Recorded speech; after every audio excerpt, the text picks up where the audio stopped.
Penyanyi dangdut Lesti Kejora kembali menjadi sorotan setelah dilaporkan ke Polda Metro Jaya oleh Yoni Dores, seorang pencipta lagu sekaligus adik kandung mendiang Dedi Dores. Laporan yang diajukan pada 18 Mei 2025 itu menuduh Lesti melakukan pelanggaran hak cipta beberapa lagu ciptaan Yoni Dores yang diduga dibawakan tanpa izin sejak 2017. Yoni mengaku telah melayangkan beberapa kali somasi kepada pihak Lesti, namun tidak mendapatkan respon. Hal itu akhirnya membuat ia dan kuasa hukum memutuskan untuk memperkarakan masalah ke Polda Metro Jaya.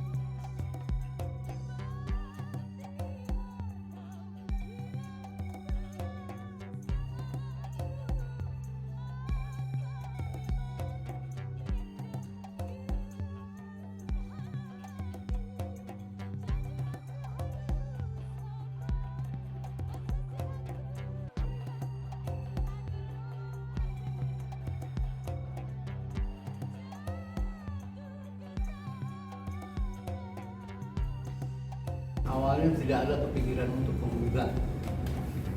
Saya ingin hanya menginginkan informasi, meminta informasi kepada Lesti. Dan saya datang sendiri ke rumahnya. Gitu. Ternyata tidak awalnya tidak ada kepikiran untuk menggugat. Saya ingin hanya menginginkan informasi, meminta informasi kepada Lesti. Dan saya datang sendiri ke rumahnya. Gitu. Ternyata tidak ditanggapi lah. Kita nunggu dari reaksi dari somasi itu. Ternyata nggak ada sama sekali reaksinya. Ya, saya manusia bukan nabi. Ya, baru saya sama rekan-rekan lawyer ini coba kita laporin aja, kalau laporin mungkin keluar mungkin awal lesinya. Udah dilapor sampai sekarang masih tidak ada respon. Menelisik lebih jauh, lagu-lagu yang dipermasalahkan antara lain Cinta Bukanlah Kapal, Bagai Ranting Yang Kering, Arjuna Buaya, dan Buaya Buntung. Beberapa di antaranya pernah dibawakan oleh para pedangdut kenamaan seperti Iis Dahlia dan Inul Daratista. Klaim Yoni Dores bahwa Lesti mengcover karya tersebut dan mengunggah di YouTube. Namun jika ditelusuri, istri Rizky Bilar tersebut sama sekali tidak pernah melakukannya. Video-video yang beredar memperlihatkan Lesti menyanyikan lagu itu di berbagai acara yang kemungkinan besar dirinya merupakan undangan penyelenggara.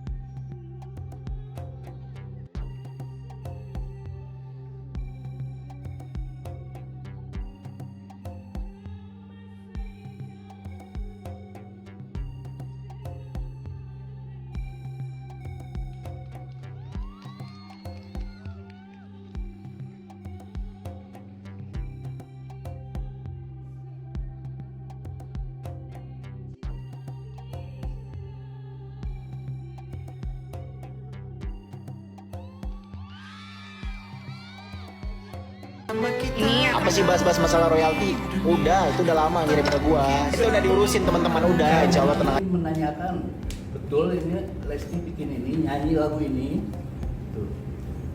Inisiatif sendiri apa disuruh orang? Kalau disuruh orang, siapa orangnya? Karena saya udah ngerasa dirugikan masalah hak ekonominya.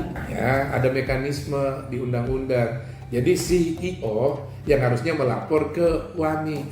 Gue bikin konser nih, Lesti yang nyanyi, lagunya dinyanyiin tanggal segini di tempat ini lagu-lagunya. Nanti ada hak si pencipta lagu, kan 20 lagu dinyanyiin Lesti kan ada 20 pencipta tuh. Nah, termasuk yang lagunya Dedi Dores tadi. Nah, itu udah ada di WANI. Jadi apa yang dilakukan Lesti hari ini? Saran gue adalah Lesti amprokin aja si ahli warisnya Dedi Dores dengan IO. IO harus mau, IO harus bertanggung jawab karena di undang-undang hak cipta IO yang harus bayar. Jadi harusnya yang di komplain ini IO-nya. Nah, mediasi aja. Ini ada hak moral di sana. Oke lah, gini aja. Lesti tahu dia lebih beruntung, punya nama, punya rezeki yang banyak dibanding pencipta lagu. Nah, sekarang dia bantulah turun dengan manajemennya, mediasi pertemuan si pencipta lagu, ahli waris Dedi Dores dengan si event organizer. Amprokin ketemu. Ini gua diminta nih sama ahli warisnya Dedi Dores. Harusnya kan lu yang bayar. Lu udah bayar belum? Dia buktiin setiap pembayaran performing rights ada sertifikat. Pihak Yoni Dores juga sempat membuat pernyataan bahwa jika Lesti Kejora tidak menyanyikan karya milik si pencipta, dirinya belum tentu bisa sebesar sekarang. Nyatanya, memang Lesti pernah menyanyikan lagu itu di beberapa kesempatan. Namun, banyak orang beranggapan bahwa sang pedangdut mulai semakin bersinar namanya setelah membawakan lagu Kejora. Begitu pula saat audisi ajang pencarian bakat, ia berhasil lolos saat menyanyikan lagu berjudul Zainal.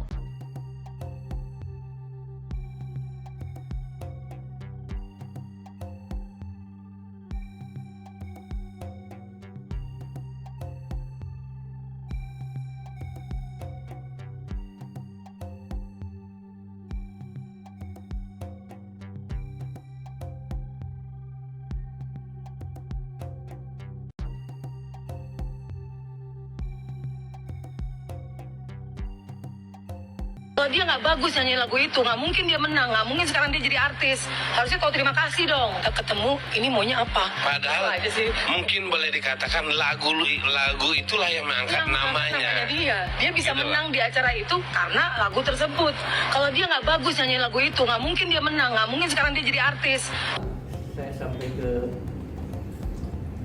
bikin LP Polda karena kesalahan saya, merasa saya dianggap enteng aja itu sama Lesti. Padahal saya niatnya baik, cuma konfirmasi aja. Itu pun saya nggak langsung begitu, saya nanya dulu ke publisher, Pak ini Lesti ada izin nggak? Nggak ada. Saya minta suratnya, dapatlah suratnya. Setelah dapat surat baru saya kasih ke lawyer dan rekan-rekan ini, akhirnya dia diputuskan untuk langsung dilaporkan. Tak ayal pro kontra pun mencuat di kalangan publik terkait pelaporan yang dilayangkan oleh Yoni Dores. Ada yang beranggapan bahwa hal tersebut salah alamat. Jikapun memang Lesti menyanyikan lagu dipermasalahkan, namun harus dilihat konteks secara garis besar. Apalagi hingga kini banyak penyanyi yang membawakannya. Namun sejauh ini hanya Lesti yang kini dilaporkan. Lesti juga berada di bawah naungan manajemen. Begitu pula pihak penyelenggara yang mengundang Lesti dalam acara tersebut, sehingga seharusnya ada banyak yang dipertimbangkan sebelum melayangkan laporan hukum terhadap Lesti. Saya berpikir untuk persoalan antara Yoni Dores dan Lesti Kejora ini, laporan dari Yoni Dores ke Lesti ini adalah sebuah laporan yang justru hanya menjadi sebuah kekonyolan, lucu gitu kita ngelihatnya, gitu. Yang pertama adalah dengan sengaja melakukan perbuatan melawan hukum, itu bisa dilakukan gugatan secara keperdataan melalui pengadilan negeri setempat, begitu ya. Karena di sana ia menuntut hak, menuntut nilai ekonomis ketika dia menciptakan sebuah lagu. Kita harus lihat, ada juga memang satu bentuk langkah pelaporan polisi karena diduga adanya sebuah tindak pidana di dalam penggunaan hak cipta tersebut. Nah, pertanyaannya, penggunaan hak cipta tersebut dilakukan dengan cara melawan hukum apa tidak?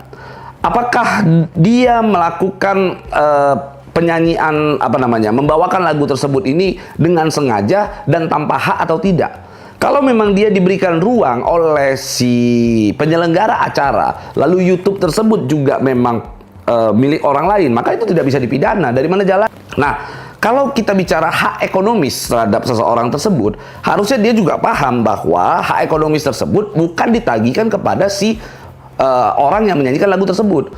Kita lihat siapa yang mengundang orang tersebut. Kalau yang mengundang orang tersebut adalah misalnya televisi, ya silakan tuntut di televisinya. Silakan Anda minta kepada televisinya. Kalau memang itu ditayangkan di YouTube, silakan Anda lihat akun ini punya siapa. Lalu Anda minta orang yang memilih pemilik daripada akun tersebut untuk membagikan AdSense atau nilai daripada akun tersebut Menanggapi polemik yang terus bergulir panas, Lesti Kejora memilih untuk tidak memberikan pernyataan secara langsung kepada publik. Kuasa hukumnya Sadra Seskoadi menyatakan bahwa pihak mereka menghormati proses hukum dan akan bersikap kooperatif. Mereka juga menekankan asas praduga tak bersalah, meminta publik untuk tidak terburu-buru menghakimi sebelum ada keputusan resmi. Dukungan pun mengalir dari banyak pihak, salah satunya Ray Utami yang menyebut bahwa Lesti tidak sepatutnya jadi pihak yang disalahkan dalam kasus tersebut. Sedikit aja bang, yang dirilis itu aja bang. Bang, sesuai rilis aja bang. Bang, bang. Bang, semenit aja bang. Semenit aja bang. Bang, semenit aja bang. Bang, kita nggak nanya bang.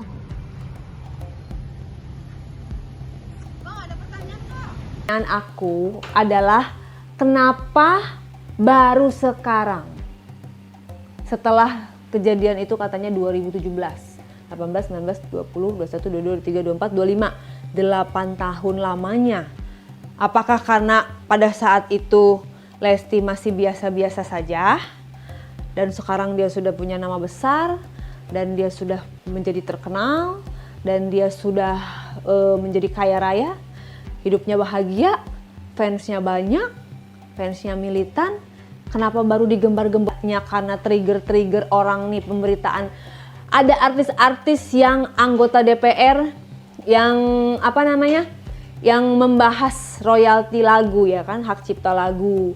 Kemudian ada juga sang diva yang digugat oleh pencipta lagunya sendiri. Jadi karena adanya berita demi berita tersebut, apakah itu menginspirasi salah satu pencipta lagu untuk melaporkan Lesti gitu loh, sebagai public figure. Terus kita selalu kemana-mana di shoot, direkam orang. Kadang-kadang kita datang ke kondangan, kita ke acara ulang tahun, suruh nyanyi dong nyanyi, atau ke karaoke, terus kita nyanyi, kemudian teman-teman merekam, terus mengupload, terus dilaporkan. Jadi harus bagaimana gitu loh, kita tuh sebagai entertainer, karena kita penghibur. Kadang-kadang nyanyi di tempat-tempat yang tidak terduga dadakan gitu kan. Nah, ternyata viral gitu loh di YouTube. Banyak yang mengupload dan bukan hanya satu akun YouTube. Nah, terus siapa yang harus seperti apa dugaannya saja bingung gitu loh. Mau Lestinya atau akun YouTube-nya itu saja dia harus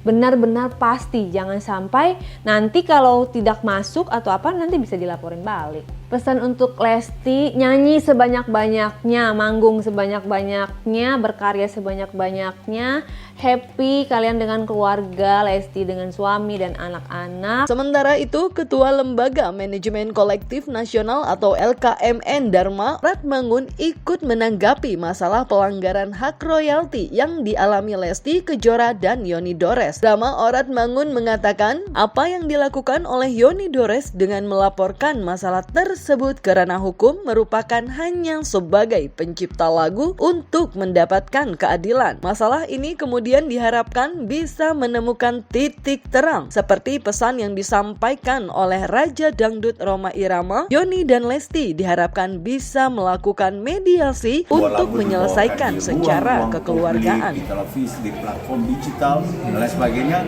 harus seizin, sekali lagi harus seizin pemilik hak cipta maupun hak terkait. Nah, pemilik hak cipta dan hak terkait hanya bisa mendapatkan royaltinya di bidang hak mengumumkan.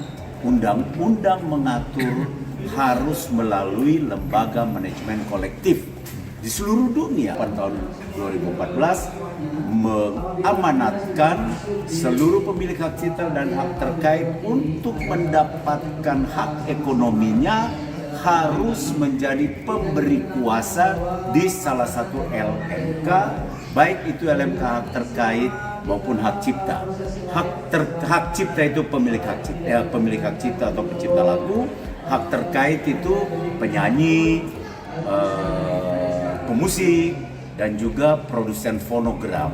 Ini mesti jelas mendapatkan hak ekonomi ketika dia memberikan kuasa di LMK. Kalau dia tidak memberikan kuasa di LMK, dia tidak bisa mendapatkan hak ekonominya. Bagus juga gagasan-gagasan tentang apakah perlu direct lisensi dan lain sebagainya. Oleh karena itu, sepanjang yang kami lakukan, karena tarif yang ada, tarif pun melalui SK Menteri diusulkan oleh LMKN, lalu dibuat keputusan Menteri Hukum dan HAM saat itu, sekarang Kementerian Hukum. Kemarin kami baru berkoordinasi juga dengan Pak Dirjen Kekayaan Intelektual yang mewakili Pak Menteri. Tentunya kan kita menyerap semua aspirasi yang ada. Ada momentum perubahan undang-undang hak cipta, tentang hak cipta. Dan itu hak inisiatif dari DPR, digagas, dibunyikan oleh saudari kita Ibu Melly Guslow, dan saya melihat di DPR sudah ada badan keahlian yang sedang menyerap berbagai aspirasi, termasuk kami LMKN pun sudah memberikan masukan-masukan. Kita tunggu sampai sekarang, sampai terjadi pelaporan dan bergulirnya sampai hari ini, kita masih menunggu respon dari beliau. Yang mana kata klien kami Pak Yoni, respon. Ini kan jawab, tolong respon. Jangan takut diperas. Jangan takut diperas. Kan itu depan beliau kan. Jadi kami mewakili sebagai kuasa hukum Pak Yoni, kami lakukan secara langkah-langkah hukum yang bisa kami.